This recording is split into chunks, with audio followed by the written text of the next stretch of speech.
Hello everyone, this is Saumya. Welcome to दोसर classes. आज हम स्टार्ट करेंगे क्लास 8th का फिजिक्स का चैप्टर फोर्स एंड प्रेशर। ठीक है, ये चैप्टर आप लोग क्लास 6 में भी इनिशियली पढ़ चुके हो, 7th में भी पढ़ चुके हो। अभी आप जो पढ़ोगे थोड़ा सा स्टैंडर्ड को हाई किया गया है और चैप्टर बिल्कुल ईजी है, कुछ न्यूमेरिकल है, तो सारी चीज़ों में बात करेंगे।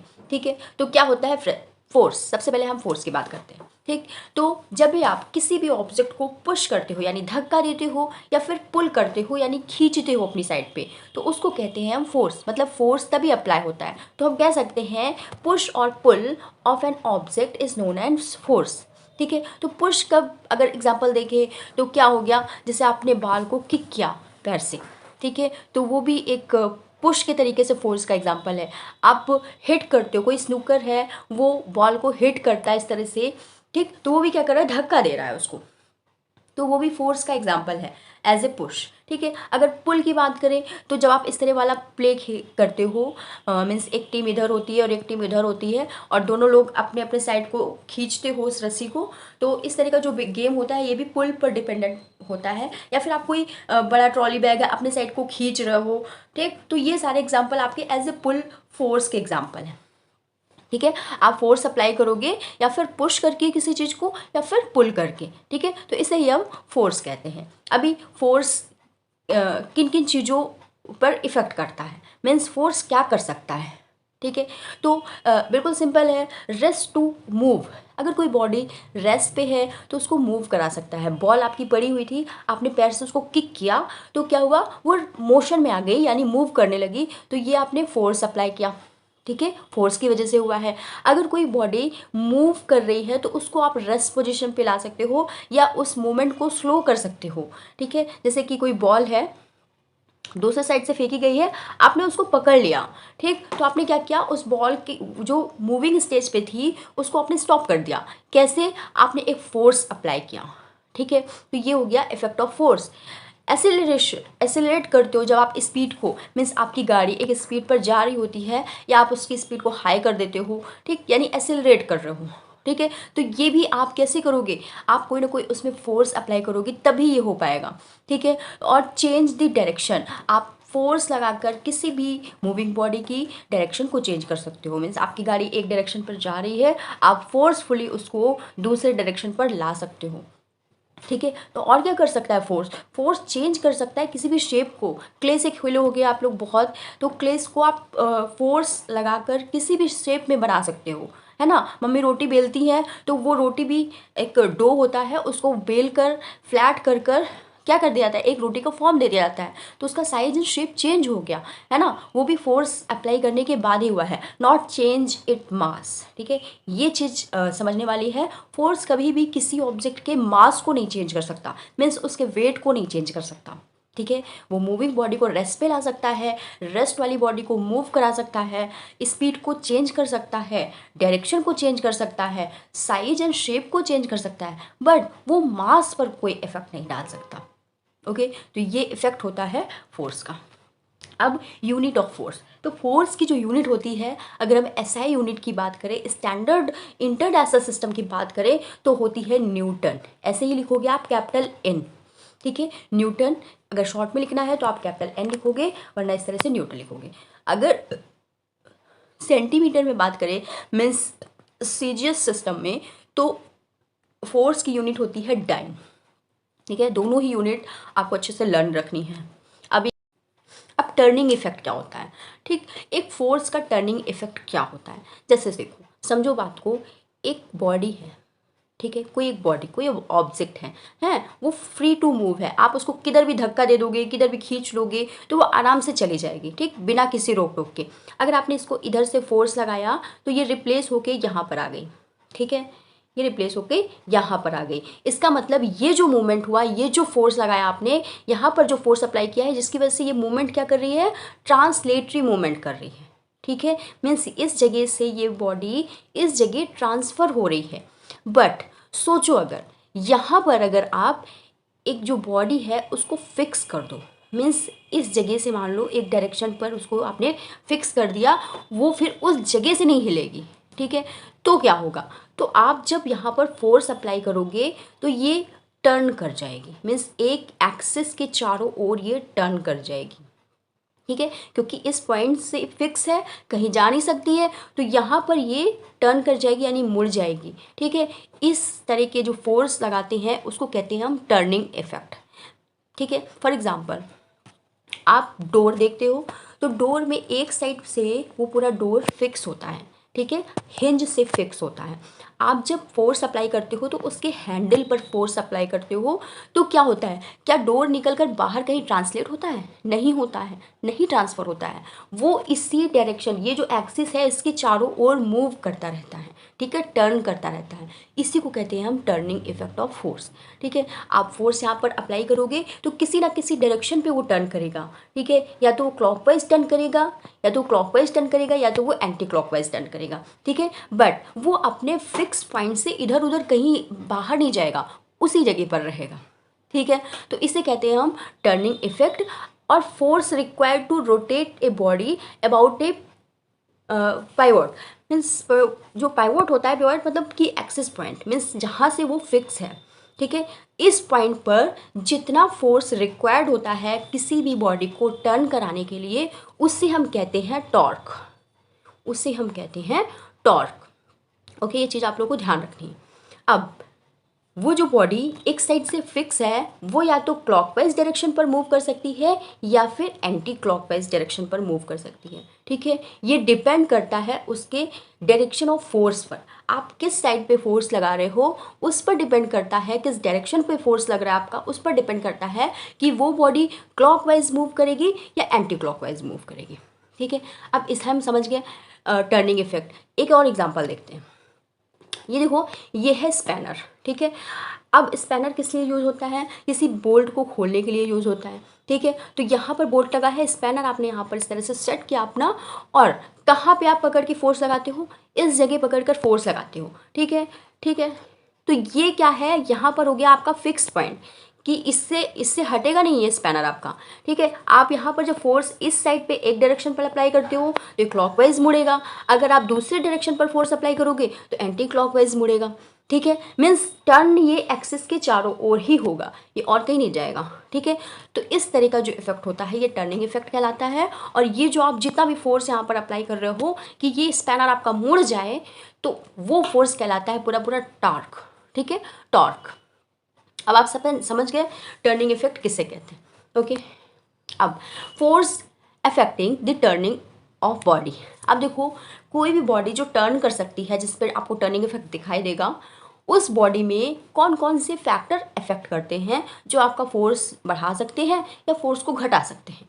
ठीक है, जैसे कि देखो, टर्निंग इफेक्ट दो फैक्टर पर मेनली डिपेंड करता है। एक तो मैग्नीट्यूड ऑफ अप्लाइड फोर्स, आप कितना फोर्स अप्लाई कर रहे हो उस पर टर्निंग इफेक्ट अफेक्ट करेगा। ठीक है, जैसे आपने ज़्यादा फोर्स अप्लाई किया तो वो टर्निंग इफेक्ट ज़्यादा हो जाएगा, अगर कम फोर्स अप्लाई करते हो तो टर्निंग इफेक्ट कम आएगा। ठीक है, मीन्स धीमे से वो टर्न करेगा। अब दूसरा क्या है factor, perpendicular distance from the pivot and. ठीक है, अब जो एक्सिस है, जैसे ये आपका डोर है, इस एक्सिस से जॉइंट है। ठीक है, मीन्स ये एक्सिस है, मतलब जहाँ से ये इधर उधर नहीं जा सकता। ठीक है, और ये क्या है, इसी को हम बोलेंगे पिवट पॉइंट। ठीक है, यहाँ से आपका लगा हुआ है एक हैंडल। ठीक है, तो ये एक्सिस से जहाँ पर ये फिक्स है वहाँ से हैंडल तक का जो डिस्टेंस है वो कहलाता है मोमेंट आर्म। ठीक है, या फिर डिस्टेंस आप कह सकते हो। तो ये जो डिस्टेंस है, अगर आप इसी को हम कहेंगे परपेंडिकुलर डिस्टेंस, मीन्स ये एक्सिस से ये इसका परपेंडिकुलर हो गया, मीन्स यहाँ से अगर देखोगे तो 90 डिग्री।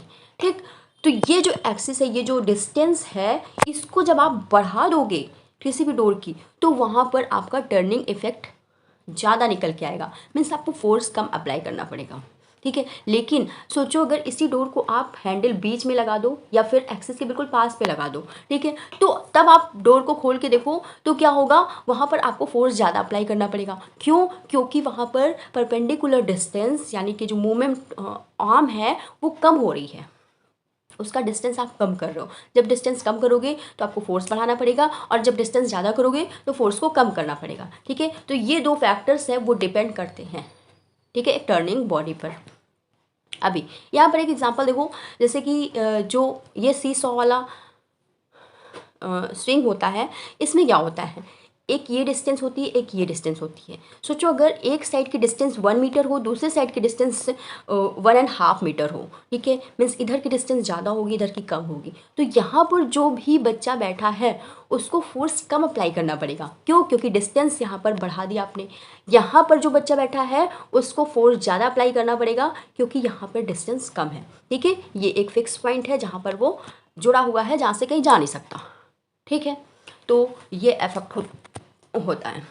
अब कुछ एग्जाम्पल है जो डेली यूज़ में आप लोग देखते हो, बहुत ही इंटरेस्टिंग है, ठीक, जो आपको बिल्कुल क्लियर कर देंगे कि क्या होता है टर्निंग इफेक्ट और कब फोर्स ज़्यादा अप्लाई करना पड़ता है, कब फोर्स कम अप्लाई करना पड़ता है, ठीक है। जैसे कि फर्स्ट एग्जांपल है वही आपका स्विंग, सी सॉ वाला स्विंग।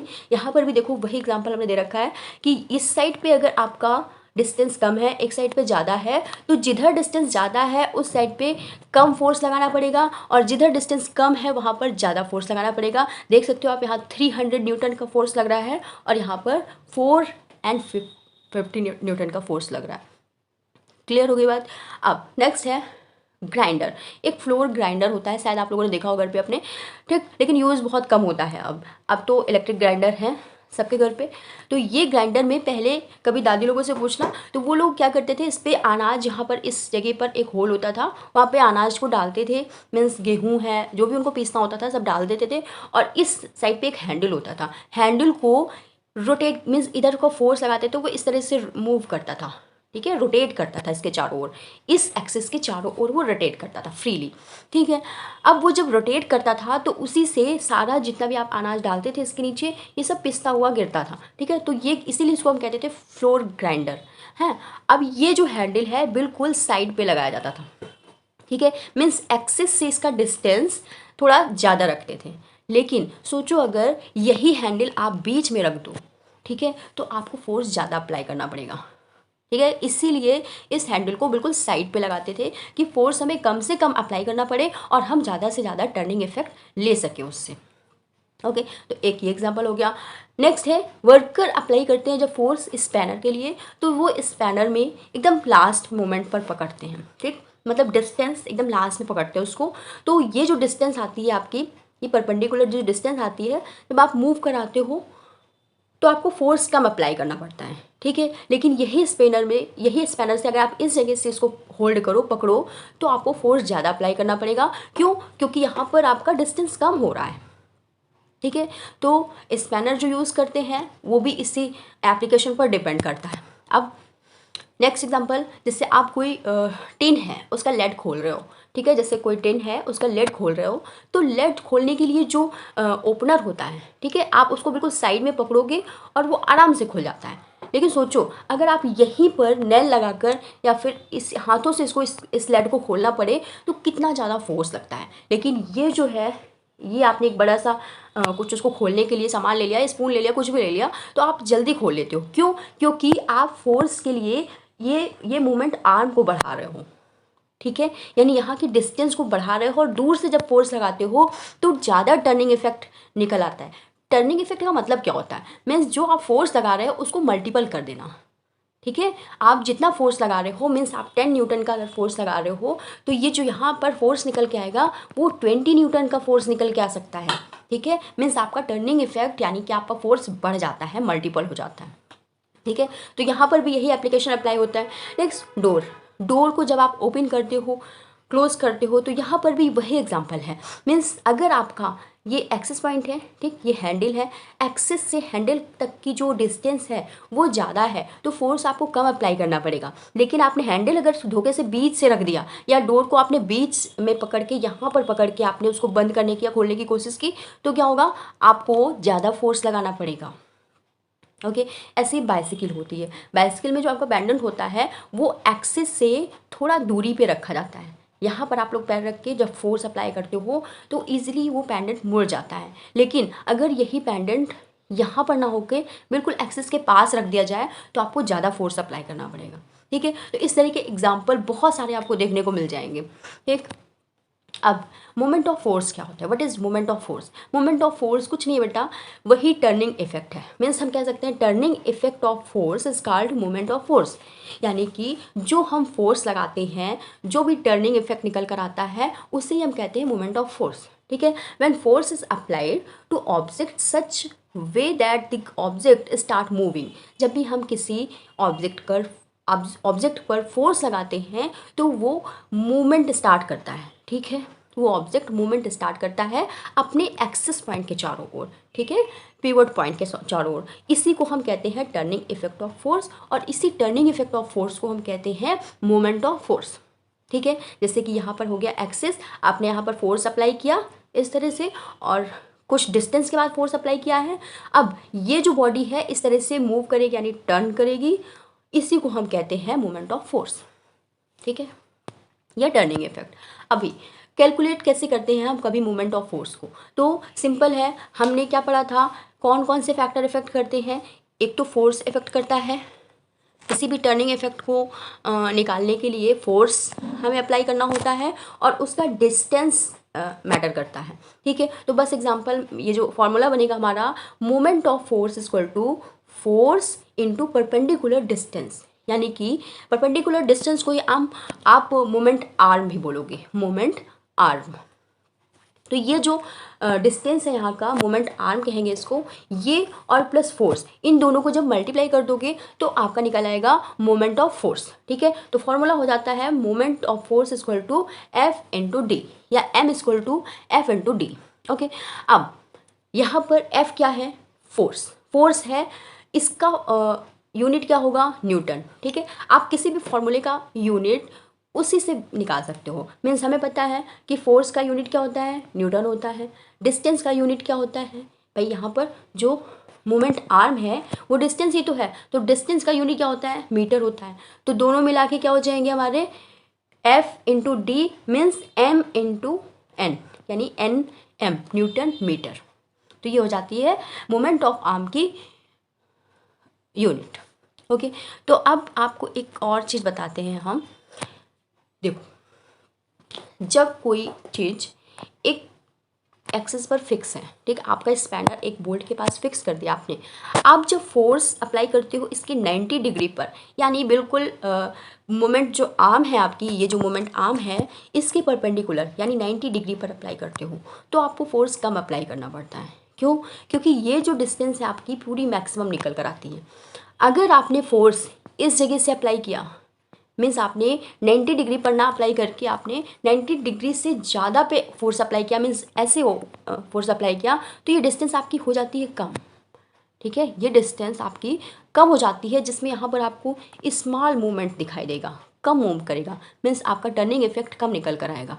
अगर आप फोर्स अप्लाई करते हो बिल्कुल सीधे सीधे, ठीक है, आप कोई परपेंडिकुलर डिस्टेंस नहीं लगाते हो, तो आपका कोई मूवमेंट दिखाई नहीं देगा, ठीक है। तो ये तीनों कंडीशन आपको ध्यान में रखनी है। अगर आप परपेंडिकुलर फोर्स अप्लाई कर रहे हो, डोर है, आप उसको परपेंडिकुलर यानी बिल्कुल 90 डिग्री से पकड़ के आप उसको मूव करा रहे हो, तो वो जल्दी मूव हो जाएगा, यानी टर्निंग इफेक्ट ज़्यादा निकल के आएगा। अगर आप डोर को साइड से पकड़ के मूव करा रहे हो तो फोर्स ज़्यादा अप्लाई करना पड़ेगा, और अगर आप बिल्कुल सामने सामने से उस पर ऐसे ऐसे फोर्स लगा रहे हो तो उस पर कोई मूवमेंट दिखाई नहीं देगा, ओके। तो ये हो गया मोमेंट ऑफ फोर्स। अब हम फोर्स पढ़ चुके, इसके जितने भी एग्जांपल्स हैं हम नेक्स्ट वीडियो में कवर करेंगे। अभी हम प्रेशर की बात करते हैं, ओके। प्रेशर क्या है, व्हाट इज़ प्रेशर। देखो प्रेशर क्या है, प्रेशर कह लो या थर्स्ट है। थर्स्ट क्या होता है, पहले तो इसकी बात करते हैं। तो थर्स्ट क्या है, the force acting on object perpendicular to surface is called thrust. Means किसी ऑब्जेक्ट पर आप जब उस पर परपेंडिकुलर फोर्स अप्लाई करते हो, जैसे कि आपके पास एक नेल है, आयरन की नेल है, उसको आप किसी पर लगाना चाह रहे हो, तो फोर्स कहाँ से अप्लाई कर रहे हो, यहाँ से फोर्स अप्लाई कर रहे हो, ठीक है। जस्ट इस सरफेस के 90 डिग्री यानी परपेंडिकुलर फोर्स अप्लाई कर रहे हो, तो ये जितना भी फोर्स लगाते हो आप इस सरफेस के ऊपर, उसे हम कहते हैं थ्रस्ट, उसे हम थ्रस्ट कहते हैं, ओके। अब प्रेशर क्या है, प्रेशर क्या है, it is thrust exert per unit area of body, यानी एक पर्टिकुलर एरिया में, पर यूनिट एरिया में अप्लाई होने वाला थ्रस्ट, पूरा पूरा थ्रस्ट, उसको हम प्रेशर कहते हैं, ठीक है। यानी इस एरिया में जितना आप थ्रस्ट लगा रहे हो उसको हम प्रेशर कहते हैं, ओके। तो ये डिफरेंस हो गया। थ्रस्ट का जो एसआई यूनिट है वो न्यूटन होता है, क्योंकि बिल्कुल फोर्स की तरह ये काम करता है, लेकिन प्रेशर का जो एसआई यूनिट होगा वो पास्कल होता है, पीए, इस तरह से आप लिखोगे पीए, ओके। अब फॉर्मूला अगर बात करें तो प्रेशर इक्वल टू होता है एफ अपॉन ए, यानी प्रेशर इक्वल टू हो जाएगा आपका फोर्स अपॉन एरिया। इस तरह से आप एग्जाम्पल सॉल्व कर सकते हो। ठीक, तो हम समझ गए थर्स्ट क्या होता है और प्रेशर क्या होता है। अब देखो इफेक्ट ऑफ थर्स्ट, थर्स्ट पर क्या क्या चीज़ों का इफेक्ट पड़ता है। जैसे आपने क्या किया, आप जो फोर्स अप्लाई कर रहे हो, जिस सरफेस पर फोर्स अप्लाई कर रहे हो, उस सरफेस पर अगर ये जिस चीज़ से फोर्स अप्लाई कर रहे हो वहाँ का एरिया, सरफेस एरिया क्या है, अगर कम है, अगर वहाँ का सरफेस एरिया कम है तो थर्स्ट ज़्यादा निकल कर आता है। ठीक है, थ्रस्ट ज़्यादा निकल कर आता है। मीन्स अगर आपका जो नेल है वो पॉइंटेड हो, ठीक है, पॉइंटेड होगा तो कील आपकी जो नेल है आपकी वो जल्दी अंदर इसमें इंसर्ट हो जाएगी। क्यों? क्योंकि आपका फोर्स मल्टीपल हो जाता है। ठीक है, लेकिन आपका कॉन्टेक्ट एरिया जो है अगर थोड़ा सा बढ़ा दिया आपने तो फोर्स आपको ज़्यादा अप्लाई करना पड़ेगा, फोर्स डबल करना पड़ेगा। अगर कॉन्टेक्ट एरिया आपने और भी ज़्यादा कर दिया है तो आपको और भी ज़्यादा फोर्स अप्लाई करना पड़ेगा। मीन्स कहने का मतलब है कि थर्स्ट कॉन्टेक्ट एरिया पर डिपेंड करता है। स्मॉलर कॉन्टेक्ट एरिया होगा आपका तो फोर्स आपको कम अप्लाई करना पड़ेगा, लार्जर कॉन्टेक्ट एरिया होगा आपका तो फोर्स आपको ज़्यादा अप्लाई करना पड़ेगा। ठीक है, ये चीज़ें हो गई थर्स्ट पर इफेक्ट डालने वाली। अब फैक्टर इफेक्टिंग प्रेशर, कौन कौन से फैक्टर्स प्रेशर पर इफेक्ट करते हैं, तो यही दोनों चीज़ें इफेक्ट करते हैं। सबसे पहले एरिया ऑफ सरफेस, सरफेस के एरिया पर डिपेंड करता है। ठीक है, और मैग्नीट्यूड ऑफ थ्रस्ट, किसी भी जो आप फोर्स अप्लाई कर रहे हो वो आप कितना ज़्यादा अप्लाई कर रहे हो उस सरफेस पर, ये डिपेंड करता है। मीन्स अगर आपने कोई पेन लिया, ठीक, एक साइड से आप पकड़ोगे, उसका पॉइंटेड जो एरिया है वहाँ से पकड़ोगे और दूसरे साइड से आप ये पीछे बैक वाला एरिया पकड़ोगे। ठीक है, तो जब फोर्स अप्लाई करोगे तो जिस साइड पे पॉइंटेड है, तो पॉइंटेड जगह मतलब एरिया ऑफ कॉन्टेक्ट कम है तो यहाँ पर फोर्स ज़्यादा अप्लाई हो जाएगा, और जहाँ पर एरिया ऑफ कॉन्टेक्ट ज़्यादा है इस साइड पे वहाँ पर फोर्स कम अप्लाई होगा। ठीक है, तो यहाँ पर आपकी जो पेंसिल की जो निप है यहाँ पर एरिया ऑफ कॉन्टेक्ट कम है तो आपकी निप यहाँ पर प्रेशर ज़्यादा डालेगी, लेकिन ये वाली फिंगर पे आपका प्रेशर कम पड़ेगा। क्यों? क्योंकि कॉन्टेक्ट एरिया यहाँ पर आपने बढ़ा दिया है। ओके, वैसे आप किसी भी एग्जांपल पर देख सकते हो, नेल है जो आपकी पॉइंटेड नेल है वो क्या होगी, जल्दी वॉल पर चली जाएगी या किसी भी ऑब्जेक्ट पर चली जाएगी क्योंकि वहाँ पर फोर्स मल्टीपल हो जाता है। लेकिन आप अगर एरिया ऑफ कॉन्टेक्ट बढ़ा देते हो उस नेल का तो फोर्स आपको बहुत ज़्यादा अप्लाई करना पड़ेगा, हो सकता है वो नेल अंदर ना जाए उस वॉल पर। ठीक है, तो एरिया ऑफ कॉन्टेक्ट यानी सरफेस एरिया पर डिपेंड करता है प्रेशर। ठीक है, सरफेस एरिया बढ़ेगा तो प्रेशर आपका कम लगेगा, सरफेस एरिया कम होगा तो प्रेशर आपका ज़्यादा लगेगा। On the magnitude of thrust, आप बहुत ज़्यादा फोर्स लगा रहे हो तो आपका प्रेशर बढ़ जाएगा। ठीक, अगर आप फोर्स ही कम लगा रहे हो तो प्रेशर आपका घट जाएगा। तो ये दोनों फैक्टर डिपेंड करते हैं। अभी देखो डेली लाइफ में जो आप लोग एग्जाम्पल देखते हो, ये एग्जाम्पल अगर आप देखो, नाइफ़ है आपकी, नाइफ़ से जब आप कोई भी सब्जी है या फिर एप्पल है कट करते हो तो वो आसानी से कट हो जाती है। क्यों? क्योंकि आप शार्प एरिया से उसको कट करते हो।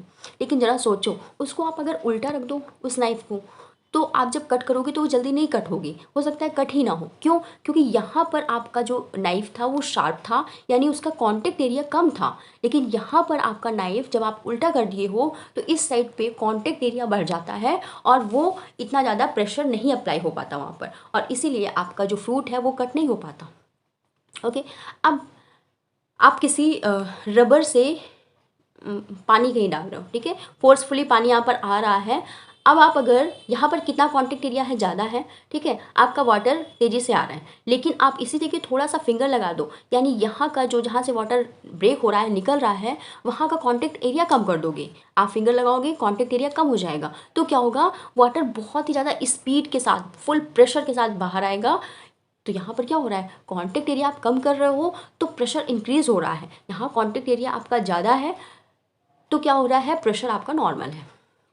ठीक है, तो ये दोनों चीज़ें इफेक्ट करती हैं प्रेशर पर।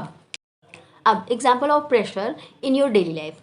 आप डेली लाइफ में बहुत सारे एग्जाम्पल प्रेशर के देख सकते हो। जैसे तो पहली कंडीशन तो हम लगा दें आपको, डिक्रीज, जब आप एरिया को डिक्रीज कर दोगे तो प्रेशर आप बढ़ाओगे। ठीक है, आप एरिया को डिक्रीज करो और प्रेशर को इंक्रीज करोगे, तो उसके क्या एग्जाम्पल है, जैसे आप एक शार्प नाइफ से एप्पल को कट कर रहे हो। ठीक है, तो नाइफ क्या है, शार्प है, यानी एरिया यहाँ का डिक्रीज है, आप प्रेशर इंक्रीज कर रहे हो। ठीक है, तो यहाँ पर आपका जो एप्पल है बहुत ईजिली कट हो जाएगा। ठीक है। दूसरी चीज़, नेल हैज़ पॉइंटेड टिप। जो नेल होती है आपकी, नेल आयरन नेल जो होती है वो अगर पॉइंटेड है आपकी तो क्या है, एरिया ऑफ कांटेक्ट कम है, यानी आप डिक्रीज कर रहे हो तो प्रेशर आप लगाओगे तो आपका जो नेल है ईजिली चला जाता है। ठीक है, क्यों चला जाता है, क्योंकि आपका जो एरिया ऑफ कांटेक्ट है वो कम हो जाता है, जिससे प्रेशर इंक्रीज हो जाता है। ठीक है, ऐसे आपकी जो निडिल होती है सिलने वाली, कपड़े सिलने वाली जो निडिल होती है, अगर आप वो पॉइंटेड है यानी उसका एरिया ऑफ कांटेक्ट कम है, डिक्रीज कर रहे हो, तो वो ईजिली आपके कपड़ों को सिल देगी। लेकिन अगर एरिया ऑफ कांटेक्ट आप उसका बढ़ाओगे तो वो कपड़ों के अंदर हो सकता है घुसे ही ना, यानी कि उस पर प्रेशर ही कम लगेगा। ठीक है, तो एरिया ऑफ कांटेक्ट आप कम करोगे तो प्रेशर उसमें ऑटोमेटिक ज़्यादा ही लगेगा। ठीक है, शार्प साइड ऑफ नाइफ, ठीक, ये हम लोग देख चुके हैं। और दूसरी चीज़, हम लोग जब सैंड पर चलते हैं, ठीक है, सैंड पर, बालू पर चलते हैं, तो क्या होता है, हमारे फीट बालू के अंदर धंस जाते हैं यानी सिंक हो जाते हैं। ठीक है, लेकिन उसी जगह पे कैमल जब सैंड पर चलता है तो वो ईजिली चल जाता है। क्यों, क्योंकि उसके जो फीट होते हैं वो ब्रॉड होते हैं। ठीक है, हम लोग के फीट बहुत ही पतले होते हैं, छोटे होते हैं, तो हम लोग के फीट उसमें सिंक कर जाएंगे। बट जो कैमल होता है उसके फीट बहुत ब्रॉड होते हैं, वो ज़्यादा कॉन्टेक्ट एरिया की वजह से उसमें प्रेशर कम लगता है, जिसकी वजह से वो धंसेंगे नहीं, सिंक नहीं होंगे सॉइल पे, सैंड पे। लेकिन जो हम लोग के फीट हैं वहाँ पर कॉन्टेक्ट ऑफ एरिया कम हो जाता है, डिक्रीज हो जाता है, जिस वजह से हमारे फीट सैंड पर सिंक हो जाते हैं। ओके, और भी एग्जांपल है। इसके अलावा आप लोग देखिएगा, अब increase in area and decrease pressure, जब आप एरिया को इंक्रीज कर देते हो और प्रेशर डिक्रीज हो जाता है, तो वहाँ पर भी बहुत सारे एग्जांपल मिलेंगे आपको। जैसे कि जो आपकी बैग की स्ट्रेप होती है, ठीक, वो हमेशा आप लोग देखते हो चौड़ी बनाई जाती है। क्यों, क्योंकि ये जो बैग का वेट है वो आपके शोल्डर्स पर कम लगे, यानी प्रेशर उसका कम लगेगा।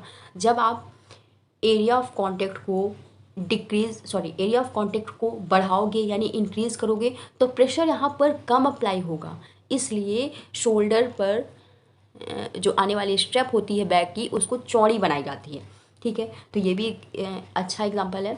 दूसरा, बिल्डिंग जो आपकी जो बहुत हाइट वाली बिल्डिंग बनाई जाती है ना, उसका बेस अधिकतर आप लोग देखोगे थोड़ा सा ब्रॉड बनाया जाता है और ऊपर का साइड थोड़ा सा नैरो लिया जाता है। क्यों, क्योंकि बेस जब आप ब्रॉड बनाओगे तो इस जगह पर प्रेशर कम लगेगा बिल्डिंग का, और ये आपकी बिल्डिंग नीचे सिंक नहीं होगी यानी धंसेगी नहीं। इसलिए हमेशा जब भी बहुत ऊंची ऊंची बिल्डिंग बनाई जाती है ना, तो वो उसका बेस वाला जो होता है वो थोड़ा ब्रॉड बनाते हैं, उस पर धीरे धीरे करके ऊपर तक आप एरिया को कम करते जाते हो। ठीक है, नेक्स्ट, आर्मी टैंक। जो आर्मी टैंक होते हैं, ये आर्मी टैंक हर जगह की तो सॉइल में चलना होता है। हो सकता है कभी सैंड पर भी इनको चलना पड़े, हो सकता है कभी गीली मिट्टी पर भी चलना पड़े। तो अगर नॉर्मल टायर्स का इन पे यूज़ किया जाएगा तो ये धंस सकते हैं, ये ज़मीन पर धंस जाएंगे तो आगे नहीं बढ़ेंगे, और इनका टैंक आगे बढ़ना बहुत ही इंपॉर्टेंट होता है। तो इसलिए यहाँ पर एक कैटरपिलर टाइप का ट्रैक लगाया जाता है। ये आप लोग देखो, इस तरह की एक चैन जैसी पीछे तक, आगे से पीछे तक सारे व्हील को कवर करती है और आसानी से एक ब्रॉड सेक्शन देती है। ठीक है, जिसकी वजह से यहाँ का जो भी वेट है वो उसका प्रेशर इस पर कम पड़ता है और ये सिंक नहीं करती। ठीक है, तो कैटरपिलर ट्रैक बनाए जाते हैं आर्मी टैंक के। ठीक है, दूसरी चीज़, अब जो भी स्केयर्स होते हैं वो एक लॉन्ग स्किस पहनते हैं। ठीक, स्केयर्स जो होते हैं लॉन्ग स्किस पहनते हैं और आसानी से स्नो पे वो आराम से स्कीज कर सकते हैं। इस तरह का इन लोगों का ब्रॉड एक स्कीज होता है, जहाँ पर ये लोग बीच में पैरों को अपने फिक्स कर लेते हैं, और ये ब्रॉड सेक्शन की वजह से ये जो स्नो होता है उसमें सिंक नहीं करते। ठीक है, और आराम से स्किनिंग कर लेते हैं। ठीक है, तो ये भी एक एग्जांपल हो गया। नेक्स्ट, बड़े बड़े जो हैवी ट्रक होते हैं उनमें कितने सारे टायर लगे होते हैं। आप लोग देखो यहाँ पर कितने सारे टायर, और डबल डबल सब लगे होते हैं, एक साइड पे डबल डबल टायर लगे होते हैं और काफ़ी ब्रॉड होते हैं, बड़े बड़े से टायर होते हैं। क्यों, क्योंकि ये नीचे का एरिया ऑफ कांटेक्ट बढ़ाते हैं, जिससे यहाँ पर जितना भी लोड लगा हुआ है उस लोड का प्रेशर नीचे को कम पड़ता है, और जो जिस सर्फेस पे चल रहे होते हैं वहाँ सिंक नहीं करते हैं, दबते नहीं हैं इतने ज़्यादा। ठीक है, इसलिए इनके ब्रॉड बनाए जाते हैं। दूसरी चीज़, पोर्टर्स वेयर टर्बन। पोर्टर्स जो होते हैं यानी काम करने वाले होते हैं, सामान उठाने वाले जो होते हैं, ये लोग क्या करते हैं, एक टर्बन लगा लेते हैं अपने जो लोड उठाते हैं, लोड के बीच में एक टर्बन लगा लेते हैं, जिससे क्या होता है, इनको एक ब्रॉड सेक्शन मिलता है और प्रेशर कम अप्लाई होता है इनके सिर पर। ठीक, तो आसानी से ये बड़े हैवी लोड को कैरी कर लेते हैं। ठीक, क्यों, कैसे? वो कॉन्टेक्ट ऑफ एरिया बढ़ा देते हैं जिससे प्रेशर कम लगता है। ठीक है, अब वुडन स्लीपर्स, कुछ वुडन स्लीपर्स लगाए देखे होंगे आपने, वुडन भी होते हैं, कभी कभी आप लोगों ने वो सीमेंटेड स्लीपर्स भी देखे होंगे, जो इस तरह से रेलवे ट्रैक के नीचे नीचे इस तरह से लगा दिए जाते हैं। ठीक है, ये क्यों लगा दिए जाते हैं? क्योंकि एरिया ऑफ कांटेक्ट बढ़ा देते हैं। ये इतना पतला सा रेलवे ट्रैक होता है, इसका एरिया ऑफ कांटेक्ट जब ये वुडन स्लीपर्स बढ़ा देते हैं तो पूरी पूरी जो हैवी ट्रेन इसके ऊपर से निकल रही होती है उसका प्रेशर इन पर कम अप्लाई होता है। ठीक है, दूसरी बात, कैमल, कैमल के पास ब्रॉड फीट होते हैं। अभी हमने पीछे बताया था आपको एग्जांपल कि हम लोग जब सैंड पर चलते हैं तो क्या होता है, वो सिंक कर जाते हैं हम लोग के पैर, लेकिन कैमल के पैर देखो आप लोग काफ़ी ब्रॉड सेक्शन पे बने होते हैं तो ये सिंक नहीं करते सैंड पर। ठीक है, तो इन लोग के पैर ब्रॉड होते हैं, इस वजह से सिंक नहीं करते। ये भी एक एग्जांपल हो गया। अब देखो ये हम लोग का ख़त्म। अब देखो यहाँ पर हम बात करेंगे लिक्विड प्रेशर की। ठीक है, अभी हम सिंपल प्रेशर की बात कर रहे थे, अब हम लिक्विड प्रेशर की बात करेंगे, इसके आगे एटमॉस्फेरिक प्रेशर की बात करेंगे। लिक्विड प्रेशर क्या होता है?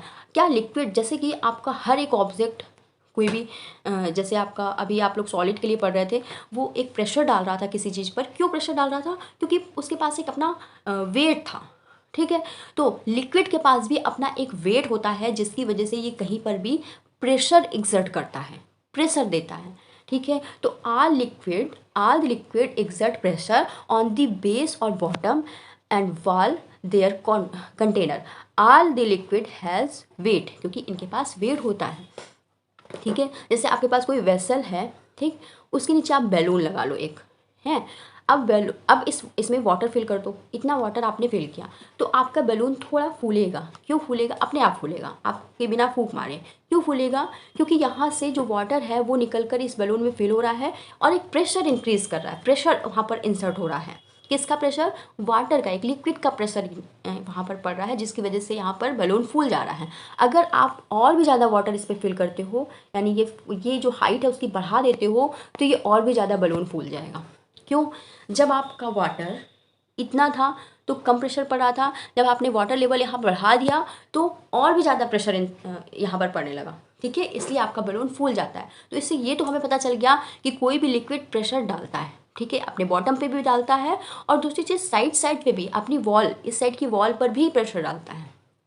ठीक है, अब फैक्टर कौन कौन से इफेक्ट करते हैं लिक्विड प्रेशर पर? ठीक है, लिक्विड प्रेशर बहुत इंटरेस्टिंग है। आप एक बॉटल ले लो, ठीक है, उसको पूरी फिल कर लो।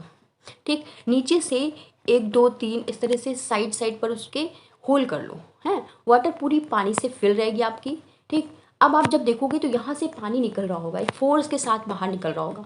ठीक, और क्यों देखोगे आप, इस बॉटल के कॉन्टेक्ट से दूर ये वाटर जा रहा होगा। ठीक है, जैसे यहाँ पर आप देखो वाटर यहाँ से थोड़ा दूर जा रहा है। क्यों जा रहा है? क्योंकि वो एक वाटर जो है प्रेशर के साथ बाहर निकल रहा है। प्रेशर किस चीज़ का लग रहा है? यहाँ तक आपने जो लिक्विड फिल कर रखा है इसका प्रेशर लग रहा है। आप वाटर इतना फिल करोगे तो ये प्रेशर कम होगा। यहाँ पर आप देखो वाटर, आप जब यहाँ पर आपने 3 होल किए हैं, ठीक है, जब आप वाटर यहाँ पर फिल करते हो तो यहाँ पर सबसे ज़्यादा प्रेशर लग रहा है। क्यों? क्योंकि यहाँ की हाइट सबसे ज़्यादा है, प्रेशर इतना ज़्यादा लग रहा है कि ये बहुत दूर जाकर नीचे गिर रहा है पानी इसका। ठीक है, इस जगह पर प्रेशर थोड़ा कम लग रहा है, तो क्या हो रहा है, क्योंकि यहाँ की हाइट थोड़ी कम है तो यहाँ पर थोड़ा दूर जाकर इसके कंपैरिजन में थोड़ा कम दूर जाकर गिर रहा है। ठीक है, लेकिन जब आप प्रेशर इसका हाइट बिल्कुल कम कर देते हो, बिल्कुल ऊपर के वाले उससे देखते हो, होल से देखोगे तो ये वाटर बिल्कुल पास में गिरता है इस बीकर के। क्यों? क्योंकि यहाँ पर सबसे कम प्रेशर अप्लाई हो रहा है। ठीक है, तो डिपेंड करता है लिक्विड के हाइट पर, मतलब लिक्विड कितना फिल है उसकी हाइट पर डिपेंड करता है उसका प्रेशर। ठीक है, तो सबसे पहला डेप्थ ऑफ लिक्विड पर डिपेंड करता है, यानी कि pressure will very, height means different height पर उसका प्रेशर वेरी कर सकता है।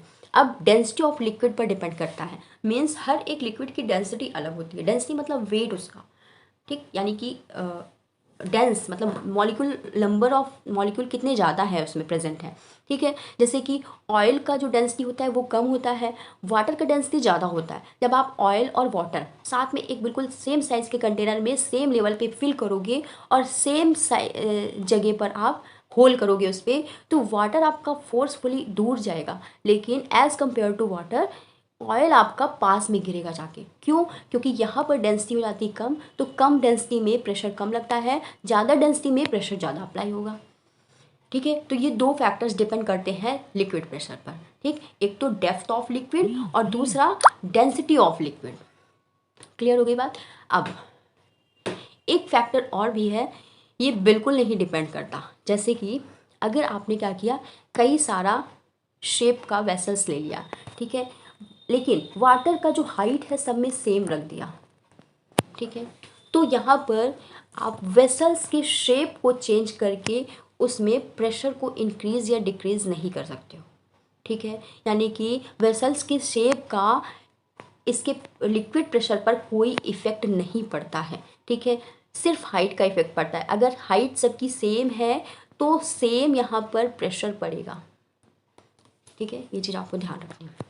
अब डैम, डैम आप लोगों ने देखा होगा, जब आप उसका स्ट्रक्चर देखोगे तो डैम हमेशा नीचे के साइड पे ब्रॉड बनाया जाता है, ऊपर के साइड पे उसकी वॉल थिन बनाई जाती है। क्यों बनाई जाती है? क्योंकि वाटर का प्रेशर जो नीचे के साइड पे होता है यानी डेप्थ पे होता है वो सबसे ज़्यादा हाई होता है, जबकि ऊपर के साइड पे सरफेस पर वाटर का प्रेशर कम होगा, क्योंकि वहाँ पर वाटर लेवल की जो हाइट है वो कम है, ठीक है। इसीलिए यहाँ की वॉल थिक बनाई जाती है कि इतने स्ट्रॉन्ग प्रेशर को वो सहन कर सके, टॉलरेट कर सके, वो टूट ना जाए। लेकिन ऊपर इतना ज़्यादा प्रेशर नहीं लगता, इसलिए हम वॉल को थिन बनाते हैं, ठीक है। यहाँ पर अगर हम थिन बना देंगे वॉल को तो ये वॉल ब्रेक हो सकती है सिर्फ वाटर के प्रेशर की वजह से, ठीक है। तो डैम इस तरह से फॉर्म किया जाता है, स्ट्रक्चर उसका इस तरह से बनता है, ठीक है। जैसे जैसे डीप जाते जाओगे वैसे वैसे वो आपका डैम काफ़ी ब्रॉड बनाया जाता है। अब एटमॉस्फेरिक प्रेशर क्या होता है? लिक्विड प्रेशर हमने पढ़ लिया। एटमॉस्फेरिक, यस, जिस तरह से एक सॉलिड प्रेशर डालता है अपने वेट की वजह से, जिस तरह से लिक्विड एक प्रेशर डालता है अपने वेट की वजह से, उसी तरह से एटमॉस्फेरिक प्रेशर भी होता है। मीन्स एटमॉस्फेयर यानी एयर से के वेट की वजह से भी एक प्रेशर अप्लाई होता है, जिसको हम कहते हैं एटमॉस्फेरिक प्रेशर। हमें पता है जो हमारी अर्थ है, अर्थ के चारों ओर बहुत सारी गैसेस हैं, ठीक है। अर्थ के चारों ओर बहुत सारी गैसेस हैं। ये गैसेस का मिक्सचर क्या कहलाता है? एटमॉस्फेयर कहलाता है। इन गैसेस का कोई ना कोई वेट होगा, इसी वेट की वजह से ये क्या करती है, एक प्रेशर एक डालती है हमारी अर्थ पर या अर्थ के ऊपर जो भी चीज़ रखी हुई है उसके ऊपर, ठीक है। जैसे एक आदमी है, वो नीचे एक लैंड एरिया पे खड़ा है, तो उसके ऊपर जितनी भी एयर है, जितना भी एटमॉस्फेयर है, एक प्रेशर डालेगा, ठीक है। एक दूसरा आदमी है, वो माउंटेन पर खड़ा है, ठीक, तो उसके ऊपर क्या होगा, एटमॉस्फेरिक प्रेशर कम पड़ेगा। क्यों? क्योंकि यहाँ पर एयर कम है और नीचे से ऊपर तक जब देखोगे तो एयर ज़्यादा है, ठीक है। तो हम कह सकते हैं एटमॉस्फेरिक प्रेशर ड्रॉप होता है लैटिट्यूड इंक्रीज करने पर, यानी कि आप जैसे जैसे हाइट पर जाओगे एटमॉस्फेरिक प्रेशर कम होता चला जाएगा, और जैसे जैसे नीचे पर जाओगे, डेप्थ पर जाओगे, वैसे वैसे आपका एटमॉस्फेरिक प्रेशर बढ़ता जाएगा, ठीक है। क्योंकि यहाँ पर देख सकते हो ना आप, एयर के मॉलिक्यूल्स बहुत ज़्यादा हैं, उतना ही ज़्यादा हैवी वेट हो गया, उतना ही ज़्यादा प्रेशर डाल रहे हैं आपके ऊपर। लेकिन जब आप माउंटेन पर चले जाते हो, एक हाइट पर, एल्टीट्यूड पर बढ़ाते हो, तो क्या करते हो, यहाँ पर एयर कम हो जाती है, जिसकी वजह से एयर कम प्रेशर डाल पाती है, ओके। तो ये चीज़ आपको ध्यान रखनी है। जैसे जैसे आप एल्टीट्यूड को इंक्रीज़ करोगे एटमॉस्फेरिक प्रेशर ड्रॉप होता रहेगा यानी कम होता रहेगा, और जैसे जैसे आप एल्टीट्यूड को डिक्रीज़ करोगे यानी कम करोगे, वैसे वैसे एटमॉस्फेरिक प्रेशर आपका बढ़ता चला जाएगा। क्लियर हो गई बात। अब some example of atmospheric pressure in daily life. Daily life में भी बहुत सारे एग्जाम्पल देखने को मिलेंगे आपको एटमॉस्फेरिक प्रेशर के। सबसे बढ़िया एग्जाम्पल आप लोग को अच्छा लगेगा कौन सा, लेजर्ड वाला। लेजर्ड क्या करती है, आप लोग आराम से देखते हो कि लेजर्ड आराम से वॉल पर चलती चली जाती है। क्यों? क्योंकि इनके फीट जो होते हैं इस तरह से बने होते हैं कि ये एकदम चिपक जाते हैं। मीन्स हर एक जगह पर एयर होती है। अगर आपने एकदम अच्छे से किसी जगह पर अपना हैंड चिपका लिया, ठीक। और इनके इनके जो हैंड होते हैं उनका स्ट्रक्चर भी ऐसा ही होता है, ठीक है। वॉल पे जब ये चिपका लेती है अच्छे से, तो वहाँ पर क्या होता है, एयर बिल्कुल भी नहीं रह जाती। जब बिल्कुल एयर नहीं है तो वहाँ पर इनके फीट चिपक जाते हैं और ऊपर से, हैंड के ऊपर से एटमॉस्फेरिक प्रेशर लगने लगता है, जिसकी वजह से ये आसानी से वॉल पर चल सकते हैं। स्पाइडर, ठीक है, स्पाइडर है, लिजर्ड भी है, ठीक है। तो ये एक एग्जाम्पल हो गया। दूसरा, आप आसानी से ड्रॉपर में इंक को भर लेते हो या वाटर को भर लेते हो या किसी मेडिसिन को भर लेते हो। कैसे भर लेते हो?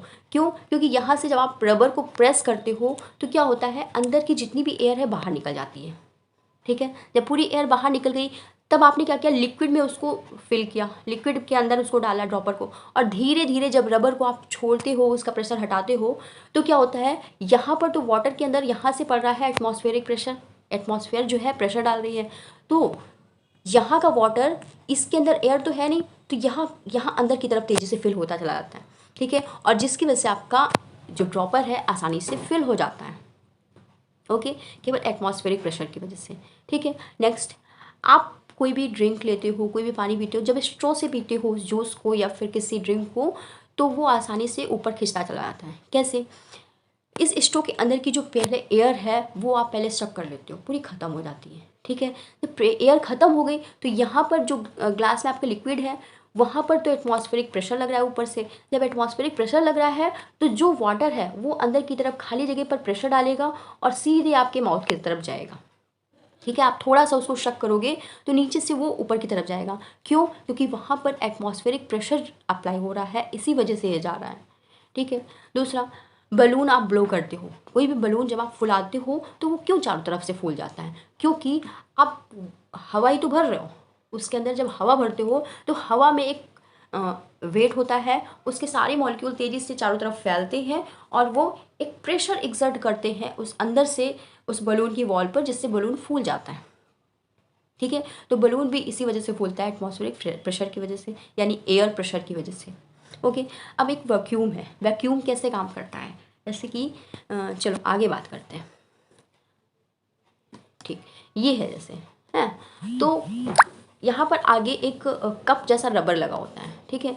इसको जब आप इस तरह से प्रेस करके ज़मीन पर या फिर किसी सरफेस के ऊपर इस तरह से चिपका दोगे, इतना चिपका दोगे कि कोई भी एयर नीचे से ना रह जाए, ठीक है। फिर आपको उसको निकाल पाना मुश्किल होगा, मीन्स आपको इस रबर को उस सरफेस से हटा पाना बहुत मुश्किल हो जाएगा। क्यों? क्योंकि ऊपर से लगने लगेगा यहाँ पर एटमॉस्फेरिक प्रेशर, नीचे कोई एयर नहीं है, सब आपने हटा दी है, जिसकी वजह से वो एटमॉस्फेरिक प्रेशर इतना हाई होगा कि आप उस रबर को हटा नहीं पाओगे, ठीक है। तो रबर सकर इसी तरह से वर्क करता है। जैसे कि आप लोग देखते होंगे बहुत सारे यूटेंसिल्स होते हैं या फिर बहुत सारे अलमीरा होती है या बहुत सारे हुक्स होते हैं, इसी फिनोमेना पर वर्क करते हैं। उसके पीछे एक रबर लगी होती है और उसको आप जब वॉल पे अच्छे से प्रेस करते हो तो उसके अंदर की एयर सारी हट जाती है और वो अच्छे से हैंग हो जाता है उस जगह पर, ठीक है। वो एटमॉस्फेरिक प्रेशर की वजह से होता है। अब सिरिंज, जो सिरिंज है, डॉक्टर जो सिरिंज में मेडिसिन भरते हैं वो कैसे भरते हैं, यहाँ से क्या करते हैं, पिस्टल को उसके ऊपर करते हैं तो एयर जितनी भी होती है अंदर वो सब निकल जाती है, ठीक है, वो खाली हो जाती है। जब यहाँ पर एयर नहीं रह गई है, बिल्कुल खाली है, एटमॉस्फेरिक प्रेशर यहाँ से लग रहा है बिल्कुल एज ए ड्रॉपर की तरह, आप जब पिस्टल को ऊपर करोगे तो यहाँ से वाटर अंदर की तरफ निडल के अंदर जाएगा और ये आपका सिरिंज फिल हो जाता है, ठीक है। तो एटमॉस्फेरिक प्रेशर की वजह से ही आपका सिरिंज भी फिल हो जाता है, ठीक है। जो एस्ट्रोनॉट होते हैं वो स्पेशल टाइप के सूट पहनते हैं। ऐसा क्यों करते हैं? अभी देखो, हमने बताया जैसे जैसे एल्टीट्यूड बढ़ता है, जैसे जैसे आप हाइट पर जाते हो, वैसे वैसे एटमॉस्फेरिक प्रेशर डिक्रीज होने लगता है, एटमॉस्फेरिक प्रेशर कम होने लगता है, ठीक है। अब देखो, हमारी बॉडी में भी एक प्रेशर होता है, ठीक है, ब्लड प्रेशर। हमारी बॉडी से ब्लड प्रेशर होता है और बाहर एटमॉस्फेयर से एटमॉस्फेरिक प्रेशर होता है। बाहर का जो प्रेशर है हमारी बॉडी में लगता है और बॉडी भी अंदर से बाहर को एक प्रेशर डालती है, जिसकी वजह से हमारी बॉडी मेंटेन रहती है। लेकिन अगर हम जब एल्टीट्यूड पर जाते हैं, मीन्स हाइट पर जाते हैं, काफ़ी हाइट पर जाते हैं, एस्ट्रोनॉट जैसे जाते हैं, तो वहाँ पर क्या होता है, एटमॉस्फेरिक प्रेशर कम लगता है। जब बहुत कम हो जाता है एटमॉस्फेरिक प्रेशर, तो हमारे बॉडी के अंदर से एक हैवी प्रेशर बाहर को आता है। इससे क्या हो सकता है, अगर बहुत ज़्यादा एटमॉस्फेरिक प्रेशर बहुत कम हो गया है तो नाक से ब्लीडिंग होने लगती है, मीन्स ब्लड इतना ज़्यादा प्रेशर डालता है कि बाहर आने लगता है, ठीक है। और कभी कभी ऐसा भी हो सकता है कि इतना ज़्यादा प्रेशर बढ़ जाए, आप बहुत ज़्यादा हाइट पे चले जाओ कि हमारी बॉडी बर्स्ट कर सकती है। इसकी वजह से एक स्पेशल टाइप के एस्ट्रोनॉट सूट पहनते हैं जो प्रेशर को मेंटेन रखता है, ठीक है। तो ये भी एक एग्जांपल है, ठीक है, एस्ट्रोनॉट की स्पेशल सूट। अब देखो कुछ एग्जांपल्स इसमें दे रखे हैं चैप्टर पे, न्यूमेरिकल हैं, इसको हम नेक्स्ट वीडियो पे कंप्लीट करेंगे। अभी आज के लिए बस इतना ही। Thank you.